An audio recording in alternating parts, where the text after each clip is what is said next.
Good afternoon, everyone. Joining us.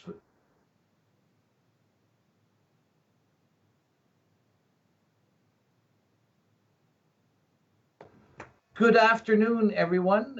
Thank you from around the world, I guess, for joining me today. And want to welcome a very special guest who's joining me on, I think, both of ours, our very first Facebook Live endeavors, Dr. Roger Hodkinson. That without the G, it always gives me a bit of a tongue twister, Roger. So Roger is joining us from Edmonton, Alberta, and thank you very much, Roger, for taking the time. Um, we're I've never done this before, Roger, and I know you haven't either. Hopefully, we won't make too much of a muck up of our first debut on Facebook Live. Um, but I did want to share with the people who are listening and watching. Um, if if you do have any comments or questions, feel free to put them on, and we'll do our best to get to them. But let me start, Roger. Um, I was not aware of Dr. Hodkinson up until a couple of weeks ago, where he sort of burst onto the scene, if we may, with a presentation that he made to Edmonton City Council regarding they were having a debate and a vote on whether or not they should extend the mandatory masking orders in Edmonton. And Roger um, came on the line to that public meeting and gave a very impassioned plea and a very compelling arguments of why these masking orders were ineffective and inappropriate, as well as shared a number of his thoughts about other matters on COVID. So, but before we get into that, maybe Roger, if you pass it over to you and you can let the audience know who you are from Edmonton, Alberta. Well, thank you very much for that introduction and the opportunity of presenting my opinion to a much larger audience. I'm a pathologist by training, which means I've been trained in infectious disease and to a certain extent virology. I spent my entire life in evidence-based medicine with an academic position that included a lot of teaching. I've had important roles nationally with setting the examination for pathology residents. I've been in the trenches of public health for many years as an activist in controlling the tobacco epidemic, taking on the tobacco industry and government simultaneously. Although I'm a pathologist and although I'm not an expert in public health, I've had substantial experience in public health, and by virtue of my actions, probably saved a lot more lives than I ever have with a practice of pathology. So I have relevant credentials to make these comments. Essentially, it all revolves around one of the central tenets of medicine, which is that you should first do no harm. That's the Hippocratic Oath, one of the essential elements of the Hippocratic Oath. And when I survey the scene about what is happening in society, I'm struck by the massive disproportion between the unintended consequences of all these actions, which cut across all levels of society, not just medicine, the total disproportion between that and the actions that are being taken, ostensibly on the basis of being effective. They're simply not effective, none of them, and the focus is totally wrong-headed. It should be on the vulnerable, not on the working well, who have a very, very small risk of dying of COVID. You do not disrupt society because of a risk of, in Edmonton, in Alberta, if you're under 60, the risk of dying is approximately 1 in 300,000. They don't express the stats like that because they don't want you to know them. You don't shut down society for that degree of risk, and you certainly don't do it when the methods that you're using are without evidence-based medicine support. None of them. Whether you're talking about masks, social distancing, closures, or testing, none of it has a basis in evidence-based medicine, and that's where I've lived my entire professional career. Well, interesting that you mentioned your battles against big government and big corporate interests with tobacco. And this is one of the interesting elements of this is we have seen, relatively speaking, in Canada, very few physicians speaking out about these COVID policies. There seems, in my discussions with many physicians, there's been a complete hesitation and reluctance to speak out in against or opposing any of these measures. And I was actually speaking with one of the physicians in my area just the other night, and it was astonishing to me, Roger, that how understated the consequences of these measures. This physician relayed to me, and it was just like as if it might only be one or two people who are facing harm, and that's not true. There's a substantial numbers of people who are being harmed.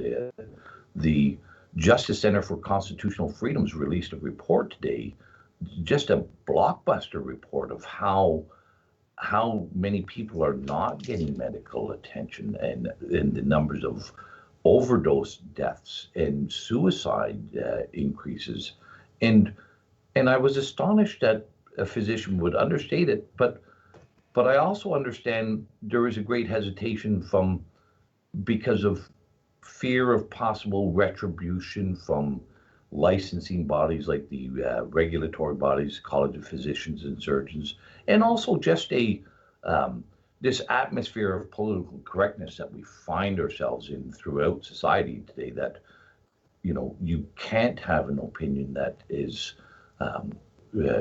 a dissenting opinion, or the fear of public shaming and backlash is just too great of a risk. So I understand now that you've been through those battles long ago, because taking on tobacco and government, I'm sure people would have called you many names in the past as well, taking on big government. But is that when doctors tell me about that coercive element of an investigation into them, what's your response to that? Why doesn't it hold you back? And there are other doctors like yourself who are speaking out, and I don't know of any that have actually seen the threat materialize against them for having a different opinion.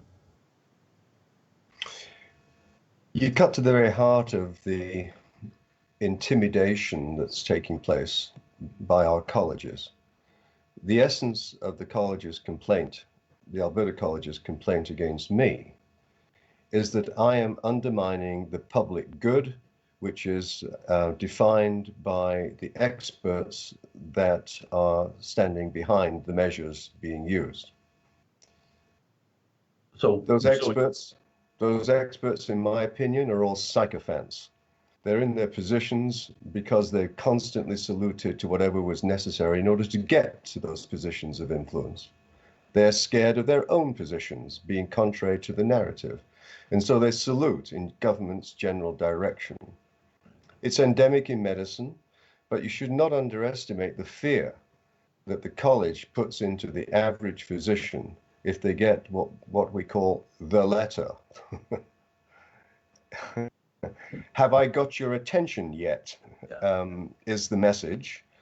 And because of careers and incomes being on the line, there's a general reaction to simply shut up. And maybe I'll put, like, this is astonishing because these regulatory bodies, these colleges, are there to ensure that medicine is practiced to the highest degree, that we have competent physicians and surgeons practicing medicine. And this is a great distortion that's happening with all our regulatory bodies, I see, is that now they're also have grown to encompass not just the practice of medicine, but the thoughts that occupy you, and that they have the authority in their views that they can compel speech and diminish opinions. And and it's not just physicians. I see this. I've heard similar fashions um, from engineers, from architects, from accountants. I even had a registered massage therapist who received a letter from his college that even masseuse are being prevented from speaking out. So it is, but I do think people such as yourself and others, Dr. Stephen Malthouse out in BC, Dr. Matt Strauss, Dr. Kovinder Kaur here in Ontario as well, many are speaking out. But there was another good example of this, Roger. Dr. Lawrence Rosenberg, the Chief Medical Officer of Health in Montreal, was on CTV, and he characterized COVID as something akin to a bad flu season. Um, and and the bureaucracy pounced on him, and was the head of the bureaucracy, but between government and the bureaucracy, he had to issue a retraction of that statement. And I think if one was to go back through COVID and look at all the retractions that have happened, the Lancet studies, the Fauci statements, on and on, whenever anybody has had a dissenting view, a retraction is sure to follow. um, but but you've been around the block for a while. You've seen a lot of things. Um, you also mentioned in that address to Edmonton City Council about your knowledge, your experience with testing, with PCR testing, and why we should not base any public policies for health on that PCR test. Maybe you could share a few of your thoughts and why you have that opinion on PCR testing. Let me draw an analogy to pathology testing and the generation of results generally to help physicians understand what's going on in a particular patient. There's one very important principle in medicine, and that is you do not treat the numbers, you treat the patient, the whole patient, not just the numbers. The numbers are an adjunct, very helpful, but you don't use the numbers to determine necessarily treatment. If you extend that concept to society as a whole, these colleges should not be treating the numbers, the so-called positive cases, which are no such thing, the positive test results, many of which are inaccurate. They should not be treating the numbers. They should be treating the patient, which in their case is society. So I would take this position with all the colleges out there. It's inappropriate and wrong for you to try and silence me by saying that I'm a dissenting view and undermining public health because of all the experts saying the opposite. I would say to the colleges, on the contrary, it's up to you to question the government as to why they are introducing all these policies with such draconian consequences if those interventions are clearly not evidence-based. They are reflex, arbitrary measures that are simply designed by politicians to show that they are doing something. Because if they're not doing something, they may suffer at the next election. Well, that is clear. I know this to be absolutely true. It's far more important in politics to appear to be doing something than actually achieving any tangible. Let me tell you how this conversation would have gone when this whole thing started. All right, knowing enough about politics and medicine and the interaction, this is exactly the conversation that would have happened simultaneously across the world between premiers and their ministers of health, the conversation would have gone something like this. Holy shit, have you seen those numbers? The numbers coming out of Imperial College London, grossly wrong, as we now know. But they were numbers that had to be reacted to. And so the premiers would have said to the ministers, listen, I want to plan on my desk tomorrow morning. It's got to have one singular characteristic. It's got to be obvious to everyone that I'm doing something. So they pulled out all these arbitrary measures that everyone knows last year didn't work with the flu. The WHO is on record as having said so. Masks don't work. It didn't matter. There had to be action. It had to be visible. And so all these absurd interventions of masks and social distancing and closures and so on, which are all known not to work, they were brought in simply as an arbitrary political device to be seen to be doing something. It's understandable because those numbers might have been correct. We knew very quickly, especially from the Milan experience, that they were not correct, and that it was the vulnerable elderly people who were dying and the healthy, working well, as I call them, were not. It didn't matter. The die was cast. And the very last thing in politics is that you stand up and say, I was wrong. And so they're now dissecting it, parsing it in the most ridiculous fashion.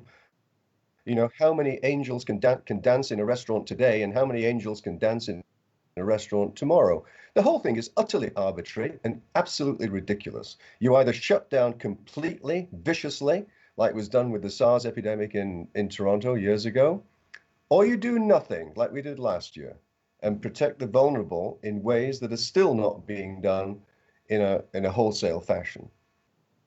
No, we still see very little change in the elderly and chronically ill who are at risk. But we have focused all our political measures on those who are not at risk. When I look at this, Roger, I can only come to, that we have had such an outrageous response to such an exaggerated risk. And I take it with you, like, there was uncertainty back in March, but it came clear pretty soon that the models were wrong, that the projections were extraordinarily wrong. And I know this is true, back you up, politicians and governments will not admit to wrongdoing or to failure. And we've seen this throughout our history. It was only just, a decade ago that we apologized as a government for the wrongdoing with the Japanese internment camps. Whatever it was, 60 years later. It was only just recently we apologized for the residential schools over government, and people seem to have failed to understand that is the nature of governments. They will not admit to being wrong. But more on the PCR test, like I've watched Dr. Michael Yeadon's presentations, former chief scientist at Pfizer, and also Dr. Carl Hennigan from the Journal for Evidence-Based Medicine. And these people are stating categorically that these tests are most, if not all of them, are false. And these are pretty credible people. I think everybody would agree, and they make a good case for it. And here in Ontario, our Deputy Chief Medical Officer of Health, Dr. Barbara Yaffe, has stated that we're at least 50% wrong, false positives. And, I don't understand why the rest of the medical community isn't stating we cannot base medical decisions, public policy, on a test that we know is wrong as often as it may be right. Like, as an electrician, I would never use a voltmeter if it was 50% wrong. like I wouldn't. That's not a smart thing to do.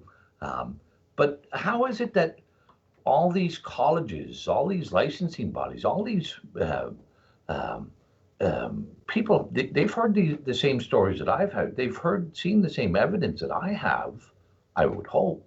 Um, and I don't see anybody saying, well, this is wrong. We don't base decisions on something that we know is wrong more than it's right. It's not just that it's a lousy test with that degree of false positivity, and I could speak at some length about why that is from a technical perspective. But it's the consequence of publishing that data on a daily basis in the newspapers, showing a rising tide of what they call positive cases. They are no such thing. They are not clinical infections. They are results of a test that is notoriously bad. And that graph is the principal reason that's maintaining public hysteria totally inappropriately, which the politicians then use as a reason for doubling down on these ridiculous restrictions. All testing of asymptomatic people should stop now. It's totally non-productive. It doesn't help management of people at all. It's simply reinforcing the hysteria that's already out there in spades. It's ridiculously expensive, it's notoriously inaccurate, and it should stop immediately. The only testing that should take place is when you go to hospital because you can't breathe or you have a serious, you think you've got COVID or the flu, which is equally likely. That's the only place where testing should take place, period. It's fascinating that flu internationally has flatlined everywhere in the world. Flu doesn't exist anymore. They say, so they say.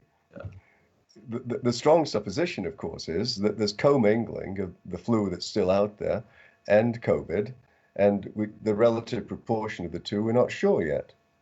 Yeah, yeah.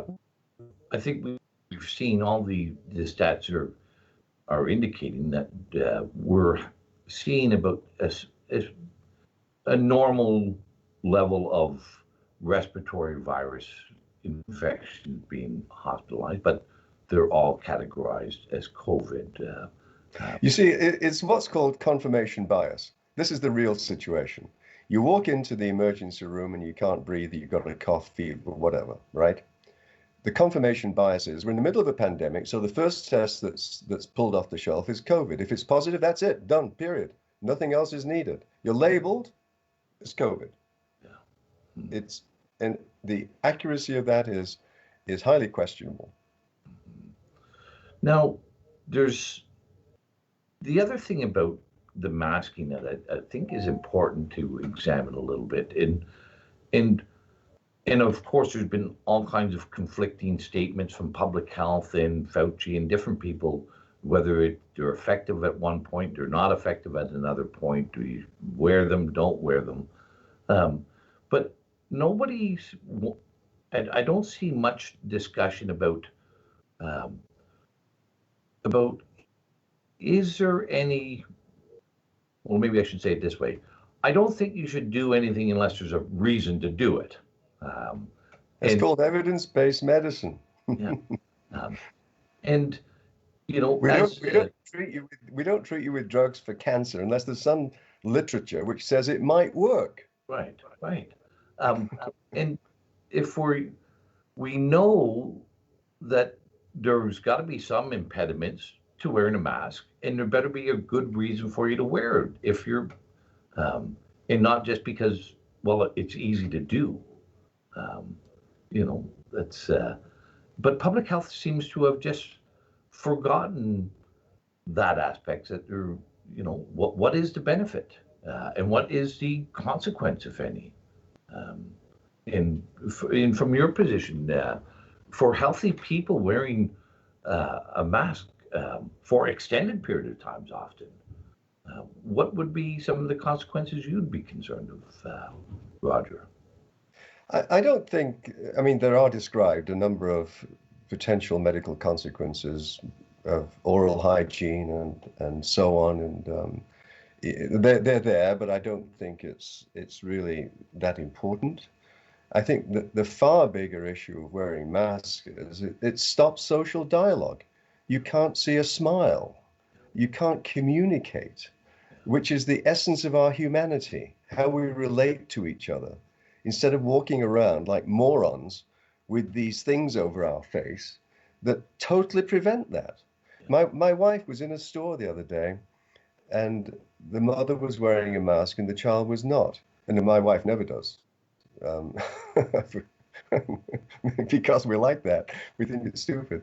But the point is, my wife smiled at the child, and the child smiled back Yeah. because the child isn't seeing smiles anymore. No. Yeah. That's affecting their upbringing in a wholesale way, Yeah. stopping that development. And to think of that happening in schools is so absurd. The motivation behind masks on children in schools is solely dictated by the power of the teachers' unions. Yeah. What else do you want to know? They don't care about education. They care about power and potentially having a disability as a result of this fortunate consequence of an epidemic. Now they can stay home. I mean, I'm outraged at the power of the unions in all of this to be affecting our children's lives. Well, especially when all the evidence is that children are not at risk of contracting the virus, not at risk of spreading the virus, not at risk from having any illness or symptoms from the virus. It's been quite astonishing, but we know that's true. But we continue to impose these. And the vast majority of teachers are healthy. If you're getting into 60s or so, and you have some comorbidities and you're vulnerable, then there are ways of handling that, but not for the vast majority of teachers. The vast majority of teachers, of course, are the product of universities. They're woke cubed.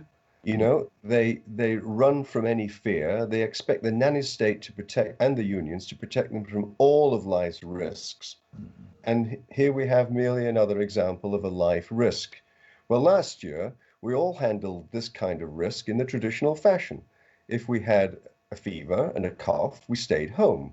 We had chicken noodle soup, we sprinkled it with Tylenol, and we sweated it out until we decided that we were fit enough to go back to work. We didn't need testing. We didn't need the state. We didn't need our employer. We simply were responsible people who handled it appropriately. That right is now being wholesale taken away from the population so that the government is now in control. That's utterly wrong. Personal responsibility should take the fore, and we should not give government this opportunity to control our lives in which we're utterly contrary to our understanding of freedoms and association and dialogue. And in the medical profession, the essence of progress is debate and discussion rather than dictating from on high that this is the dogma. That's not how medicine works, and it shouldn't be how society works. No. No, so here in Ontario, Roger, we've also seen huge amounts of harm done from the denying or rationing of healthcare as well. The Minister of Health here back in June, in a response to one of my questions, stated that we had 250,000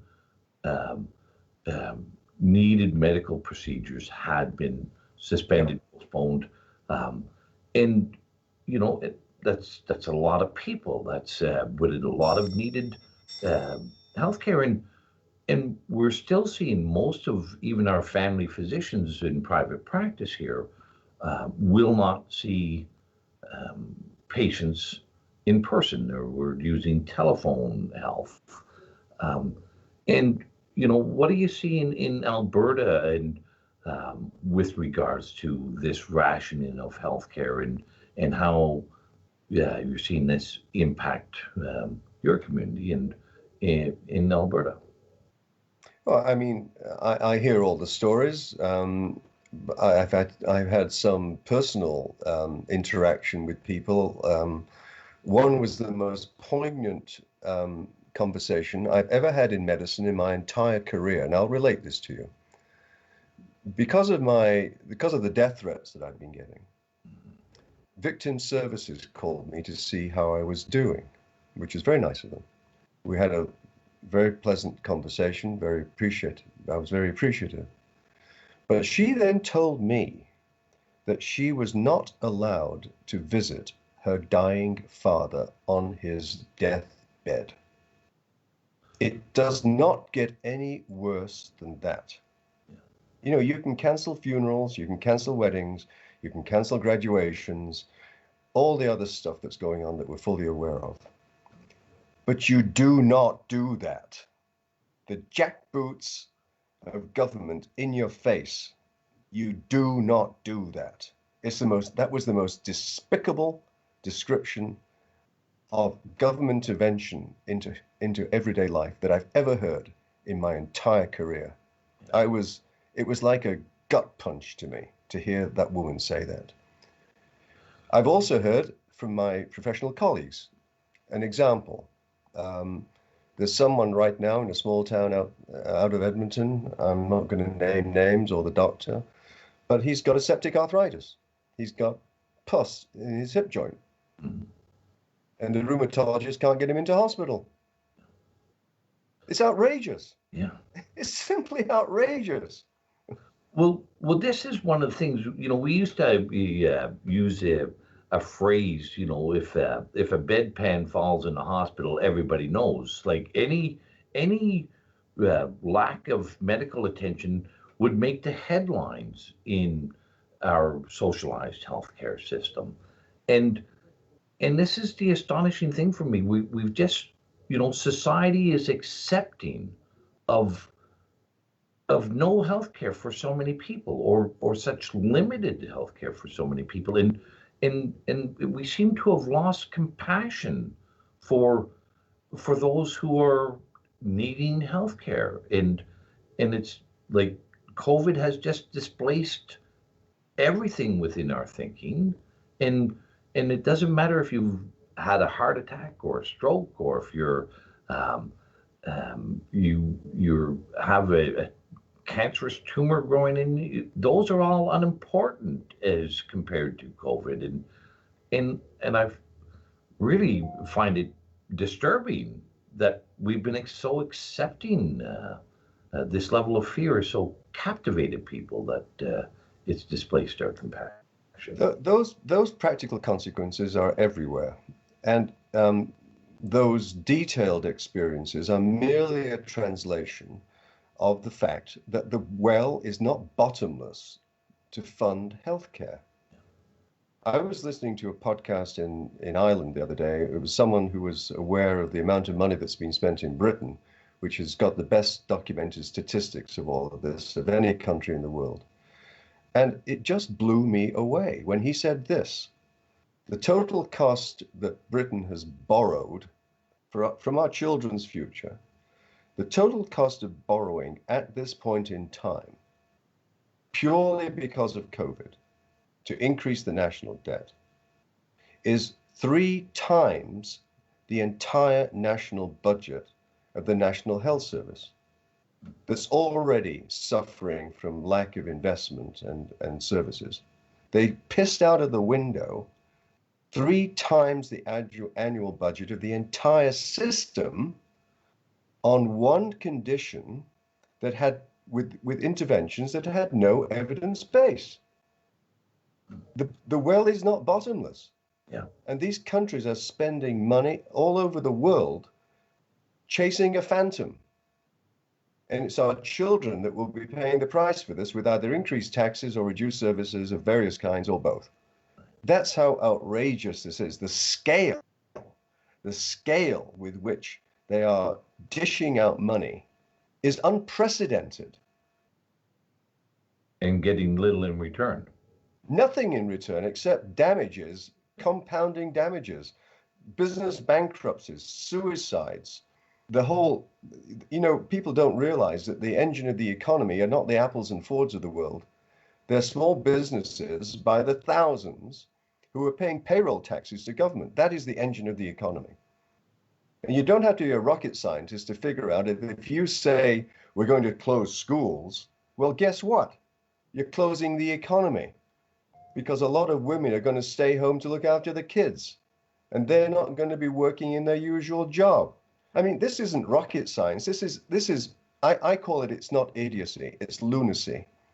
In the medical profession, we commit people to psychiatric institutions for less than what's going on today politically. Right. Yeah, well, I think this is clearly something that people are not thinking about, or it's unimportant. Is the level of debt that we've taken on in this country. We have a yearly deficit 10 times what it was last year. Yeah, $380 billion. That is debt that has to be repaid, and we're not going to be able to build new hospitals. We're not going to be able to build new education facilities when we're paying all that debt back. But we seem to be heading for the cliff, and with that, we really want to get to the cliff as fast as we can for COVID. It is astonishing. But one other thing that I'd like to chat about a little bit, Roger, is the social determinants of health are known. Good access to healthcare, good education, good standard of living and through employment, and our public health officials, in my view, have attacked every known social determinant of health in their response to COVID. And there's been no discussion, no debate about what the long-term consequences will be for attacking the social determinants of health. We've got any comments on, this is known. We know that these things improve our life expectancy in our lives, and we've just disregarded them. People have got used to the state protecting them from any and every risk in life. It's a product of the universities over a period of 20 years to develop this concept of the nanny state and the wokeism that's come along with that. Individual responsibility was working very well in the past. In this particular case, as I described, you knew you had the flu, you stayed home, and no one else was involved. Unfortunately, government wants to increase its infiltration of everyday life, controlling this and that and whatever, with regulations that are totally unfounded. This is merely one example of a much bigger trend in government to take control of us. Yeah, well, I do agree with you. I see this in that, over my lifetime, and especially over the last 30 years or so, there's been this relentless erosion of personal responsibilities, in government prescribing how people will function, prescribing what you will do, not just outlining what you ought not to do, but telling you how to do things, and often at the behest and at the demands of elements within society, and so we've really have created in the process an irresponsible society when government takes individual responsibility. The essence of the Achilles heel of democracy is called freedom, because freedom only works if it's exercised with responsibility, and currently it is not being exercised with responsibility in so many spheres of life, of which this is merely one example. We need to understand that if democracy is going to survive without some unfortunate revolt against control, then individual responsibility has to return. And that involves risk. There's the unfortunate reality of life is called death. It happens. Get used to it. Well, that is another thing that has been astonishing to me, Roger. And I agree fully that freedom without responsibility um, is a non-starter, just as responsibility without freedom is a Right. non-starter. They That coin has to have those two facets for it to have any value. So, but this is interesting in the conversations this year that I've seen through COVID is it's a bizarre, and I think it's as a result of the government constantly putting out these numbers of cases, or constantly every day relentlessly, 2 people died or 5 people died, and it seems to me that there's been a, a distortion of understanding that you know people aren't realizing that thousands of people die every day in our country, every day, many The, thousands. internationally, the adjusted mortality rate in any significant country, even with the COVID epidemic, has not changed. The same number of people are dying as died last year. Right. There is no massive emergency here. ICUs are not overloaded. ICUs normally have a run on beds in the fall because of the flu. This is normal. Yeah. There is nothing abnormal going on except the graph that's in every morning paper that shows it's getting worse, which it's not. I don't know if we have any questions that may be showing up on the screen. I know there's if people do have questions that they'd like to pose to Roger, feel free to put them on Facebook, and we'll attempt to get to whatever questions. And I see we've got some coming up. Here's a question, and I'm not sure how to respond to that one either, but I'll put it to Rick. Has asked, um, why do you believe that the military is being used to roll out the vaccine in this country? You have any? Well, I mean, they have logistics capability that are ready to go, and I have no problems whatsoever with the military getting involved in distribution. Mhm. It's under control, it's efficient, they've had experience at it. It's a very sensible solution to me.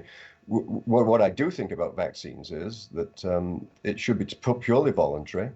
Yeah. I think it would be absolutely draconian to extend this government infiltration of our daily lives to have a stamp in your passport or a chip in your arm or something that government determines that you're now able to travel. That would be outrageous. It should be nothing different from the flu vaccine. If you choose to have it, take it. If you don't want to do it, don't do it. End of story. Well, that goes right back to the our comments about personal responsibility. Um, you need to have that freedom of choice, and judge your own circumstances, judge your own level of risk, and do your own investigation, make your own determination. Yeah, I'm not an anti-vaxxer, all right? No. Vaccines have a huge place in society. Would I take a COVID vaccine given my age? I probably would. Yeah. I take the flu vaccine, I take the pneumococcal vaccine. Um, it would be sensible, I think, and I would assume that the safety measures that have been taken before it was authorized for distribution, I would put my faith in that established process. Yeah. Yeah. Yeah. No. We have seen countries such as Australia take a very, and even the province of New Brunswick attempted to do for all intents and purposes, a mandatory vaccine, and taking away um, um, people's choice. There is another question here. I'm not sure.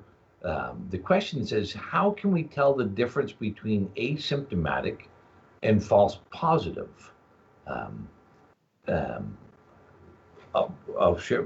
Let you have it. Take a kick at the can on that one. Well, if you're asymptomatic and you get a false positive test, which should never have been done in the first place, God only knows. It's a Yeah, crapshoot. You toss a yeah. coin. I mean, we don't know if it's a false positive. There's no way of knowing right now. Well, There's no confirmatory testing of these lousy results. yeah. It's just a technology that's not available. Well, I think it's also interesting that how so many new words have entered the common lexicon of our society today. Like, um, never in my life did I use the term asymptomatic before the 2020, Let me and give you another name that I've introduced into society. You know, there used to be a time called BC, right? yeah, Way back in time.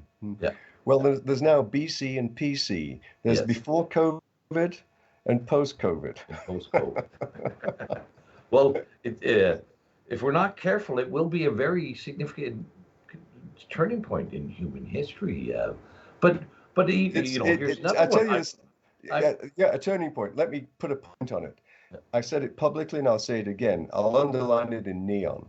This is the greatest hoax ever perpetrated on an unsuspecting public ever in human history. Yeah, It's on that degree of scale, and everyone should understand that. yeah. So here's another question from Stephanie, and I think this is an important question as well. Is why is vitamin D and C and zinc not being spoken about, and why is it being overlooked? And what impact do you think it would have if it was recommended? Well, vitamin C is a non-starter. There's not much evidence for that, but there's strong evidence for vitamin D and to a certain extent for zinc. The value of these interventions is that, first of all, they're dirt cheap and they're non-toxic. There's enormous evidence, especially in Britain. Anyone that's listening that wants to log into Dr. David Grimes, Grimes. He's the lead in Britain for advocating that vitamin D be supplemented as a prophylactic against COVID, particularly for elderly people who are inside, who are all vitamin D deficient. Vitamin D doesn't just have powerful effect on bones and calcium metabolism, but it has a totally different, powerful immune boosting effect in a general sense. It tones up our immune system, if you like. And every person in a nursing home or with comorbidities should be taking at least 5,000 international units of vitamin D every day and 50 milligrams of zinc. Well, that's an interesting point, and I've made this point previously that never during COVID did I ever hear anybody from public health talking about other measures that you could take. Like we've all known since we were little kids when our moms and dads used to tell us to get outside and play in the fresh air and get some sunshine and be healthy. But, you know, I've never heard Dr. Tam once or Dr. David Williams or Dr. Bonnie Henry or any of them ever say anything about vitamin D or zinc. That's why it's so wrong-headed. All the focus is on controlling 60 and under. Yeah. All the focus is on the people that are not going to die. Mm-hmm. Totally wrong-headed. Yeah. Because as you said, there is no publication of all the measures that should be taken to protect the vulnerable. And there are a huge number of issues here that should be implemented simultaneously for every person that is vulnerable to COVID with comorbidities. There should be supplementation of vitamin D and zinc. There should be education of the aides that are helping in the nursing homes who are often poorly educated. It's not a racist comment. They're often from places where they don't speak good English. They don't read manuals. They don't understand infection control, the meticulous nature of infection control. They don't understand that. That's not being emphasized. The other thing that's not being done is this awful consequence of the social deprivation of people in these nursing homes who are being deprived of contact with family. Yeah. There should be, given we're in an IT age, there should be immediate implementation of user-friendly interactive video so that everyone can keep in touch. That's not happening. Yeah. And that's just as important as testing for something that shouldn't happen. Here's a question, Roger, that I think is one that has been talked about a lot because, back in February, March, this virus was supposed to have the properties of every virus. It was highly contagious, the severity was great. The infection fatality rate would be monstrous, huge. The RO was, it had everything. The potential was everything. But here's a question. How real in medical science is the fact that an asymptomatic person can transfer a virus to someone else? There are three principal tenets of how infectious a particular situation is. The first one is the dose of the organism. How much of it are you getting in your body? Beyond a certain threshold, it's likely to create an infection. Below that, it's probably not. The immune system is extraordinarily effective at knocking off bugs that are invading our body all the time, particularly from our bowel. We don't realize it, but it's happening all the time. Probably millions of hits a day that we're unaware of. The immune system's clearing out.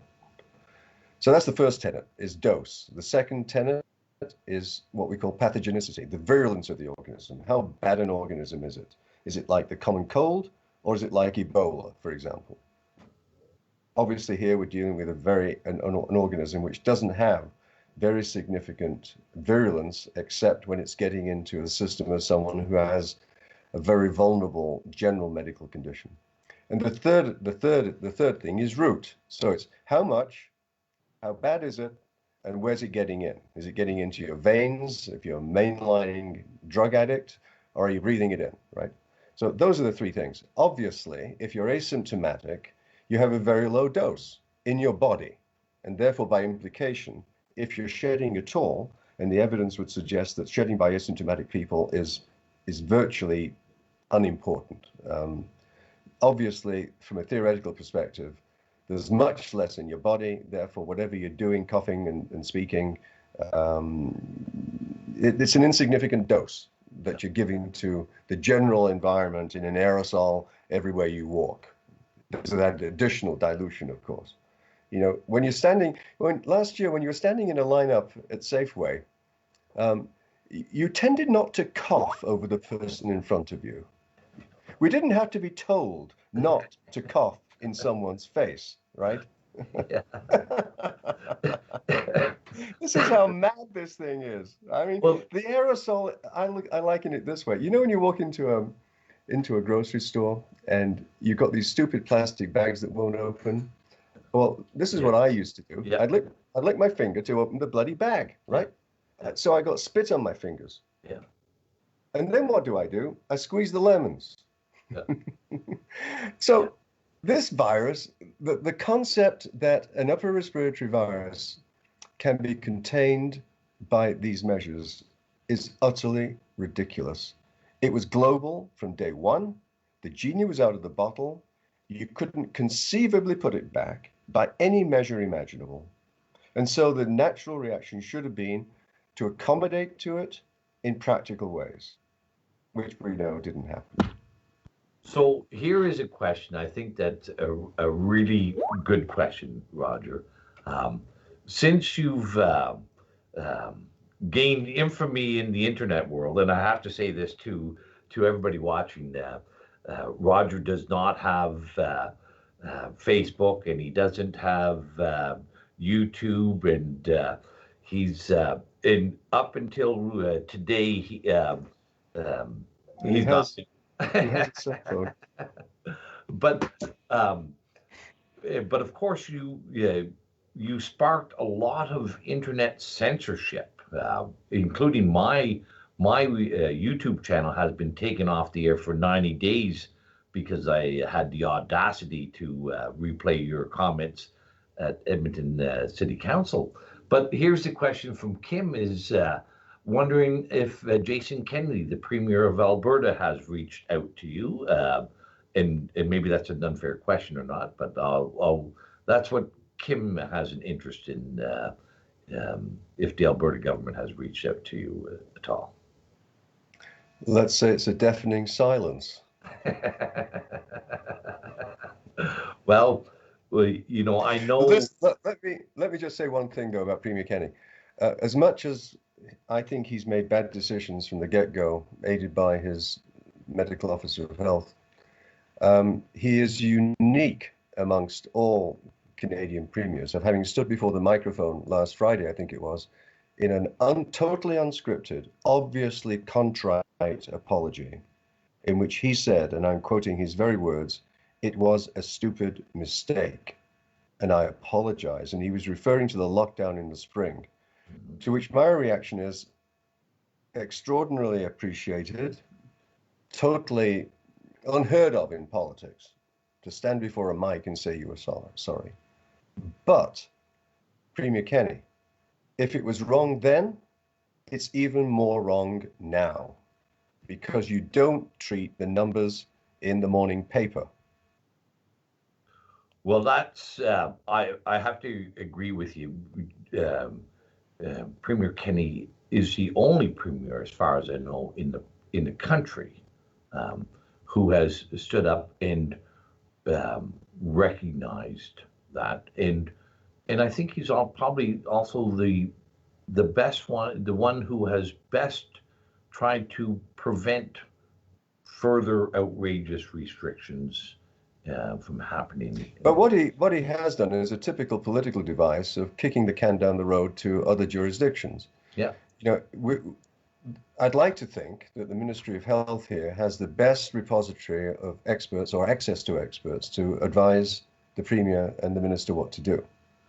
If that is the case, you do not kick the can down the road to all the municipalities to make their own decisions, because they just don't have the resources.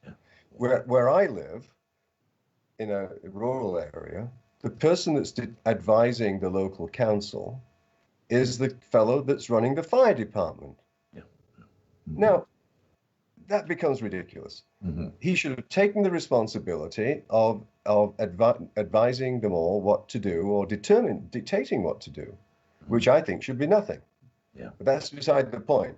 You do not punt the responsibility to people that you know don't have the resources to make the decision.